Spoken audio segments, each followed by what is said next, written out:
Hello everybody, Ignatius L. Jackson CPA here. I wanted to let everybody know before we get started on today's topic, we do have 2 workshops coming up. One is tomorrow night from 6 to 7 p.m. on May the 14th of 2025. The second part is on May the 28th at 2025, 6 to 7 p.m. Okay, you can scan the QR codes on the screen there or go to igniteyourtaxes.com to our workshops page. Either way will get you to where you need to go, and you'll be able to sign up for the workshops. These are free financial literacy workshops, good for family, friends. If you got someone who doesn't know anything about finances, that we can just give some basic knowledge and maybe help change their perspective, change their mind a little bit about how to save money and invest and things of that nature. Definitely encourage them to attend that workshop. It's virtual. Don't even have to get out of bed. You can watch it around the dinner table while they're having dinner, or just with their family on the TV. So that's a little workshop coming up. Wanted to let everybody know. Okay, today's topic, the One Big Beautiful Bill. So yesterday we received the text of the One Big Beautiful Bill, the initial version. Let me be very clear. This is an initial version. There's going to be changes. There's going to be new stuff coming out. So everything we're talking about here today is just the initial version of the bill. Inherently, it's naturally going to change, okay? Again, I'm not going to go through everything. I'm just going to go through some of the key things that I think are important or crucial. Also, I have not, as a disclosure, read the full bill yet. It's 389 pages. I'm not going to read the bill until it gets a little bit more close to final. So what I've done for purposes of going through and doing this presentation here today is I utilize artificial intelligence, AI, which is what we all should do to our benefit, to summarize the bill for me. I will tell you, Grok, Elon, you guys got some work to do with Grok on summarizing PDFs. It did a horrible job. I had to do 4 different queries. It's kept saying that like 300 pages of the PDF were missing, which it clearly was not missing. And so I was a little disappointed in that, not going to lie. Hopefully, Elon, you guys can get that working better, because I was a little irritated by that. But eventually I converted it to Word, and it gave us a pretty good summary. And that's what we're going to go through here today. I'm going to share the summary from Grok on the screen here, so you can kind of see some of the text as well. I also have a copy of the bill up, so if there's certain provisions that we want to go and look through a little bit further, you can go and check that out. We'll go ahead and leave the link to the bill in the comments after we get done with this live video. So let's get this party started, shall we?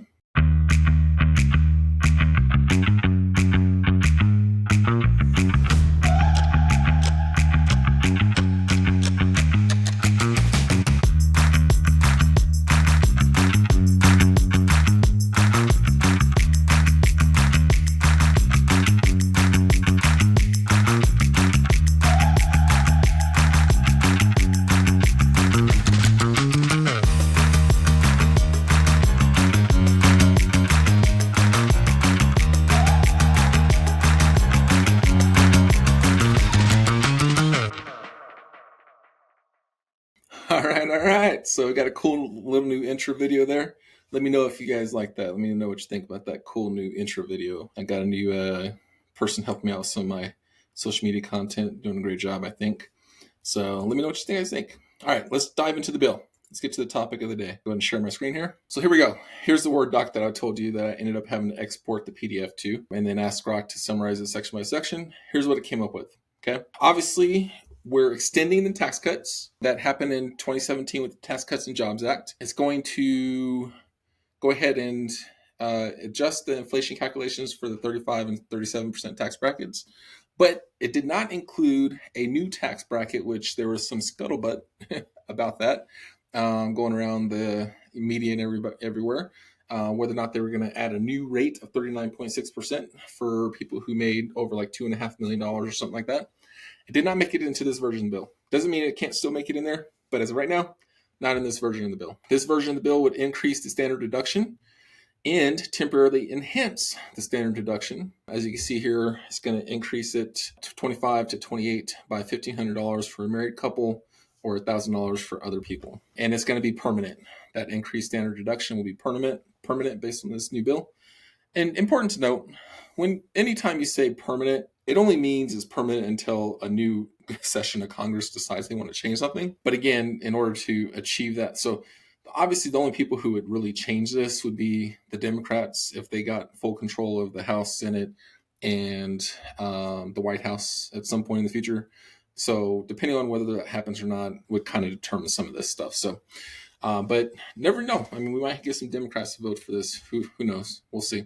All right. So that's that for the standard deduction. It's going to terminate the personal exemptions. So if you recall, it's been so long, but if you recall, before 2018, you used to get a personal exemption for each person on the return, plus a standard deduction for each or for the taxpayers on the return. So whether that's husband and wife, or if it was a single person on the return, etc. So what they did is they got rid of the exemptions and increased standard deduction. Okay. And so they're getting rid of all the extensions permanently. So those are gone, just like they are today, basically. Okay. This is an important one. Increased child tax credit and temporary enhancement of the child tax credit. So it's going to extend the $2,000 child tax credit permanently, and it's going to inflation adjust it. I've never understood why the child tax credit was not inflation adjusted, so I'm glad they're going to inflation adjust it this time. So it's not just going to be a flat $2,000 for every single year. It's going to increase each year going forward. And from 2025 to 2028, it's going to be $2,500 per child. Okay, so that's a cool change that's in here. I think pretty much everybody that has children would appreciate that, especially lower income people who have children. Okay, next here we got the extension of the QBI deduction. Okay, so QBI deduction, quick qualified business income, is for small business owners, whether you have a sole proprietorship, partnership, or S corporation. So basically, pass-through entities and sole proprietorships, they got the QBI deduction, which is qualified business income. That is increasing. This was a surprise, I think, to some people, from 20% to 23%. So they're increasing that QBI deduction from 20% to 23% in this version of the bill. Again, who knows if that's going to stay in there or not, but as of right now, that's a pretty cool perk and benefit for business owners. The taxable income limitations and some of the provisions of the QBI are also changing. I'm not going to get into those details right now, but just important to know that some of those could be changing as well. So once we get a little closer to the end, I'll kind of go into more details on some of this stuff. But as of right now, that's one important item there. This is important as well. Increased estate tax and gift tax exemption. So we got $15 million. The threshold goes up to per person. Okay, so if you're married, that'd be double, so $30 million. And again, we're inflation adjusting this. This was already inflation adjusted, so that's fine. But thankfully, it continues to be inflation adjusted. And thankfully, it doesn't get cut in half, which is what would likely happen if this bill does not pass. Extension of the increased alternative minimum tax. Most people don't really have to pay AMT, so I'm not going to go into that any further. Qualified residence interest. Qualified residence interest is essentially for your principal residence, right? What that essentially means is the limitation on interest for a personal residence is going to be permanent. So it was limited to $750,000 of a loan value that you can take as a deduction for the interest on your tax return. That's going to continue to stay, okay? And as of right now, I don't believe it's going to be inflation adjusted, but who knows if that makes into the final bill or not. So itemized deductions, for miscellaneous itemized deductions, those will be gone permanently, okay?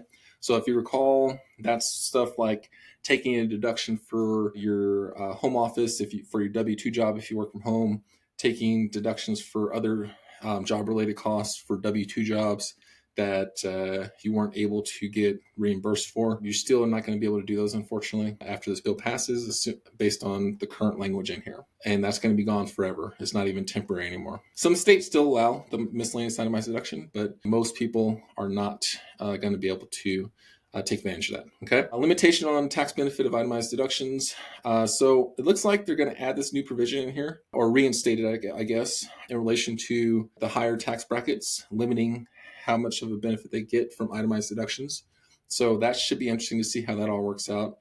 Just so people know that if you're in that top bracket, you could be impacted by that. Okay. They are permanently eliminating the ability to deduct moving expenses. So only time you can deduct those now is if you're in the military and you have to move based on orders. That's going to remain the same, it seems like, based on the draft of this bill. So that's not going to change at all. All right. They're going to extend the limitation on wagering losses. So right now you can only deduct wagering losses up to your wagering winnings, and that is an itemized deduction. Okay, so if you don't itemize, then you don't get to take those losses against your winnings. We got some stuff in here on able accounts. It's not very common, so I won't go through those. But if you're interested in that, you can go ahead and read these sections that you see on the screen here for able accounts. What else we got in here? No tax on tips. Okay, so here's some of the new stuff that Trump was talking about on the campaign trail. So we got no tax on tips. So what they're going to do for this, based on the draft of this bill, is they're going to exclude tips from certain income. It's going to be a deduction on the tax return. So I believe it's still going to show up on your W-2. We'll have to read a little bit further into this, figure out how exactly all this is going to work. But I believe the income still shows up on your W-2, but you end up receiving a deduction for the tip amount on your W or on your tax return, your 1040 tax return. So the 1040 returns for people who receive tip income and overtime, etc., may become a little more complicated. Those people may have to work with a professional to get these things done in the future based on some of this stuff. But a couple things to note: it's not permanent, it's not forever. It's only got a 4-year life. 25, 26, 27, and 28. So that one's got a short 4-year life on it for no taxes on tips. So it's going to be interesting to see how that all shakes out. I'm glad to see that they had specific exclusions in here for specified service businesses, which is like lawyers, accountants, doctors, that kind of thing, right? Highly compensated employees or other negotiated amounts that people are trying to get, right? And it has some special provisions in there for certain industries. So I think that was pretty cool on the no taxes on tips. We'll try to dive into these three or these new provisions a little bit further on probably a separate video. This video I'm going to do just kind of a high level summary of everything.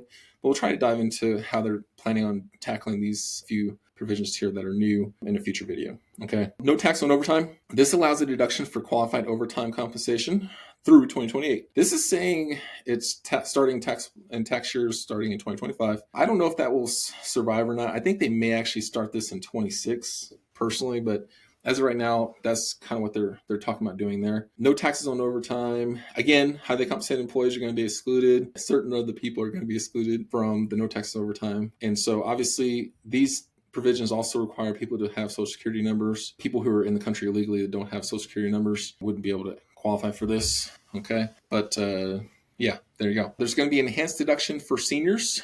This is going to add a $4,000 standard deduction for seniors from 2025 to 2028. And it gets phased out based on the income of the senior. So one thing that I didn't see in this new bill so far, not taxing Social Security. So I think this may be a replacement for that, maybe, where they're giving seniors a additional standard deduction. But as of right now, there's nothing in here for no tax on Social Security, which is a little disappointing. I'm not gonna lie. That was the one.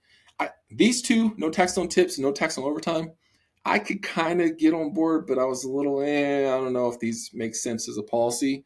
No tax on Social Security is absolutely something that should have always been the case. It used to not be taxed, if you recall. Then they changed it, I don't know exactly when, at some point, to where it did get taxed, and it's just been taxed ever since. So you can get taxed on up to 80% of your Social Security as it stands right now. I'd like to see that either reduced substantially or eliminated altogether. I prefer eliminated altogether because you already pay taxes when you put money into Social Security. And Social Security is really just an insurance program anyways. It's not like you have a personal account there, so you have the potential of losing it. So there's all kinds of rationales why I think Social Security should not be taxed. And it's really disappointing that they even started taxing it to begin with, especially with seniors, being typically lower income anyways. I just wish they would have just left Social Security alone. So hopefully that makes it into the final bill, because that's the one that I think makes the most sense in terms of some of the campaign promises that Trump had on the campaign trail. So yeah, hopefully that gets in there. No tax on car loan interest. So that's in here. So that was a more recent one that I think was brought up on the campaign trail. That was like the last one that I think he kind of talked about, but that's made its way in there. Again, this is only for U.S. assembled vehicles. So that's what he specifically said there. And it's only for 2025 to 2028. Okay. And it's up to $10,000 of car loan interest. And it's phased out if your AGI is above 100,000 single or 200,000 joint. I guess it excludes certain loans. So there's some details there that we'll probably have to go through, like I said, in a future video, but that's the gist of what we're talking about for no tax on car loan interest. I don't know. That used to be something that was in our tax code previously, so this is not completely new. So bringing it back, I think, makes sense to a certain extent, especially if it's for U.S. assembled vehicles. Note that It doesn't have to be 100% made in the US. Note. Actually, there's no vehicle that's 100% made in the USA. Most of the parts for most vehicles are coming from foreign countries, whether that's China, India, Vietnam, wherever, right? Mostly it's China, I believe. That's an interesting one on that one. They purposely said US assembled vehicles, which means places like, or companies like Tesla, which have their vehicles 100% assembled in the US. You can qualify for interest deductions on those. That said, their cars are a little expensive, so maybe the AGI for those people might be a little bit high. So we'll have to see how some of this stuff plays out. Okay, this part I'm a little irritated by. I'm not going to lie, just my personal opinion. I do not want our national debt to go up not one penny more. I think we have a huge debt crisis in this country, but they have in here a public debt limit increase of $4 trillion. I'm hoping this is just giving them some wiggle room and we don't actually have to use any of this additional debt, but I don't know. Hopefully this one is nixed or significantly reduced in the final version of the bill, but that's in there. Let's see. If you're a business owner and you took employee retention tax credit funds, so certain promoters, this is going to impose penalties on the ERTC promoters for false statements, requires due diligence, etc., etc. So it looks like they're trying to get a little stiff on some of these promoters for the ERC credits and some of these other credits. So this should be interesting to see how this shakes out. Earned income tax credit. So if you have people who are lower income that get earned income tax credits, they're going to start changing how you get qualified for that. So it looks like starting in post 2027, so I think maybe starting in 2028, there's going to be a new certification program that gets started to verify that people's children that they're claiming for earned income tax credit are actually their children and qualifying dependents. So that's going to be interesting to see how that all shakes out. That sounds like more work for the IRS instead of less work. So we'll see how that ends up working out for everybody. But that's something that's in there. They're going to terminate the direct file program and replace it. Important to note, replace it, because there's been a lot of stuff on the media about how they want to just get rid of the direct file program. The plan seems, based on this bill, is to replace it with a public-private partnership so that the government doesn't own that program and is not, taking full control over that program. I actually am a fan of that. I don't think the government should be processing your return for you when they're the interested party in that tax return, because they're not really doing anything to try and save you money on your taxes and make sure you get all your deductions and everything like that. So I actually believe a public-private partnership probably makes more sense for free tax filing. Obviously, they've tried to do this before, but hopefully they can kind of get it right this time. But I do think that's probably going to be a better program than having that run by the IRS. Because if you look at the direct file program, it does nothing to try to save you on your taxes. It's just a way for you to input some data and file your return. And for most people, that's probably fine. Okay, don't get me wrong, that's probably fine for most people. But with some of these other deductions and stuff like that that are coming up here, you're going to need to probably work with somebody to make sure you get credit for everything you need to get credit for. So I think creating something like this is probably going to be better in the long run. I think that's a good thing, and hopefully it does make it in the final bill there. What else we got here? Increasing some penalties for unauthorized disclosure of taxpayer information. And this one, oh man, this is interesting. Restriction on the regulation of contingency fees with respect to tax returns. I know there's been a lot of people on tax Twitter going haywire over this one. So contingency fees, if you guys don't realize what those are, it's where certain people were charging a percentage of the refund that you were getting for the employee retention credit, for example. And in some cases, they were taking like 10%, 20%, up to like 30% of the refund. And I mean, if you have $1 million refund on that, that's crazy that you're paying somebody $300,000 to work on your employee retention credit. So, and I've talked about that before, and I wish there was some regulation around that, but it seems like in this bill, they're trying to restrict the IRS from doing any additional regulation on that. So we'll see. This one I think is going to be fought by a lot of people in the tax profession to try to get this out of here, I think, but we'll see what happens there. I went ahead and got a summary from another local tax professional here in Arizona that I think does some good stuff and some helpful stuff. So I'm not going to share it because it's not my work. But I am going to kind of go through some things that he noted in his summary on here as well. The one thing about the child tax credit that's changing, there was supposed to be an enhancement of the refundable amount of the credit. There's some sort of change in regards to the refundable amount of the child tax credit as well going forward. It wasn't exactly stated in here, so I think it's temporarily for those increased credit amounts. So that should be something interesting that will happen there. The limitation on state and local taxes, the increase in the deduction under state and local taxes. So this is for people in high income states, New York, California, etc., where if you made or if you paid state taxes greater than $10,000, you received no benefit from it on your federal tax return. You used to get a full benefit of that as itemized deduction. Now it's only $10,000. There's a lot of people that are upset about that. Some states, I think, just charge their citizens way too much. But I mean, it kind of is what it is. That's one of those things that they're using to pay for these overall tax cuts for everybody else. I just think that there's some arguments for both sides of this. But they're planning to, or at least in this bill, they're looking to increase it to $30,000 for the SALT deduction going forward. So we'll see if that makes it into the final bill or not. But as of right now, that's what they're kind of trying to do there, is to increase that deduction to $30,000. There's some Republicans who have said that they will not sign off on this bill unless that provision gets removed entirely. So I think this is probably a way to try to compromise with them, which I think they're going to have. There's no way to entirely remove that provision, I don't think. But I think 30,000 for most people would take care of most of the middle class people, I think, in some of those high tax states.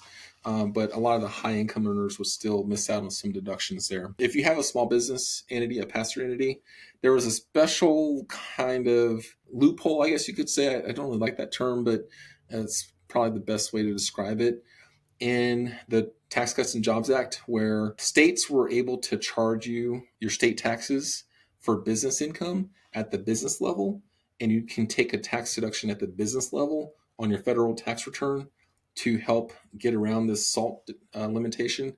Well, they're planning to remove that in this bill, that workaround. Maybe workaround's better than loophole. There you go. So they're gonna probably eliminate that in this, which makes sense. I mean, if they're trying to stop you from getting it, why would you have a workaround for business owners? I'm okay with that.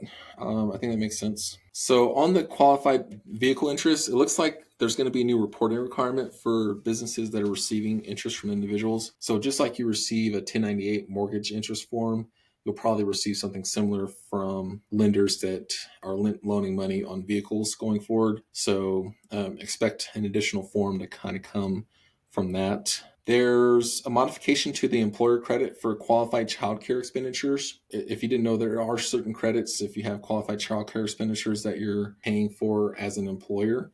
So that's something to maybe look into if you haven't looked into that before. It extends and enhances the paid family and medical leave credit under Section 45S. It's going to make a portion of the child and dependent care credit refundable, which is kind of cool. Okay. And it looks like up to $5,000, which is even better. So I mean, obviously that's important for people to be able to have childcare, especially if you're lower income. That credit helps out a lot of people. It'd be nice to have that refundable so that you can help out people that are trying to be good stewards of society and, working, and maybe they just can't get a job that pays them enough, which is, I think that makes sense. Like if you're working and trying to make a living and you're just not making enough, I think that's where the government is supposed to step in and kind of help out. And where some of the higher income people, it makes sense for them to help out some of those lower income people in that situation. So I think we're fine there. Creates a new tax credit for contributions of individuals to scholarship granting organizations. That's interesting. So we'll see where that ends up shaking out there. Oh, this is a cool thing. All right. People are going to hate the term of this, but it establishes a tax exempt MAGA account. So these are going to be for children. All right. So it's going to be a way to put some money into an account for your children if they're below a certain age. And I think the goal of this is to try to test this out to see if this could potentially replace Social Security. If I can think through their thought process here, I think what they're trying to do is say, okay, if we start putting money into these MAGA accounts and letting it grow and invest it, etc., what can end up happening 10, 15, 20 years down the line? Do those kids still need Social Security or not? Maybe we change the Social Security program around to where we're not worrying about it going bankrupt, stuff like that. So I think this is a cool new benefit. I'm going to have to do some more digging on this and do some more reading on this. I'm going to definitely talk about this some more on the next video that we go through, because this is a cool new feature that I don't think I've heard anyone talk about. but was kind of a surprise to me in the bill. So it says here the distributions are going to be taxed at net capital gains rates. A tax on the excess contributions is imposed. A disclosure of return information is allowed to facilitate contributions, and penalties are added for failure to file reports and improper claims, etc. So there's some reporting requirements and some things here that you have to do to take advantage of that, but it looks like a cool new benefit there. They are removing healthcare professionals from the list of specified service trades or businesses for the QBI deduction. I'm a little jealous there. All right. I wish they removed accountants and CPAs from that list. So, oh, Lord. Yeah, we got the shaft again. People just hate lawyers and accountants, I tell you. We always get shaft on a lot of this stuff. All right. So healthcare professionals got removed, meaning doctors, nurses, those kind of people that are 1099s. You don't no longer have to worry about the QBI deduction. You're making too much money and not qualifying for it. So my doctor clients, it sounds like you're going to be getting QBI no matter what your income is going forward. I mean, they did exempt real estate professionals from this before. So, I mean, I guess what they're trying to say is healthcare professionals are so much needed in the marketplace. They want to make sure they incentivize people to go into the field. I think is what they're trying to do here. But curious to see some of the rationale as far as why they get excluded and all the other specified service trades and businesses are in there. So, but anyways, here's an interesting one. So we talk about HSAs all the time, okay? Health savings accounts. So it's going to allow certain bronze and catastrophic health plans that are offered through the exchanges to be treated as high deductible health plans and allow for health savings accounts. I think this is a phenomenal addition to this bill. I think it's fantastic that they're talking about increasing the availability of health savings accounts. And I'm curious to see where this ends up at. But it'd be great if more plans are eligible for these high deductible health plans and HSA accounts, because they're a great way for people to do some tax strategies and tax saving. So I'm looking forward to seeing where that kind of shakes out there. They're also increasing the contribution limits for HSAs and provides for an inflation adjustment, which they already do inflation adjust that each year. So I'm not sure if that's new or anything, but it is an increase in the contribution limits for HSAs, which is awesome. So I don't know what that's going to look like exactly, but I look forward to seeing how much that is. Oh, here's an interesting one.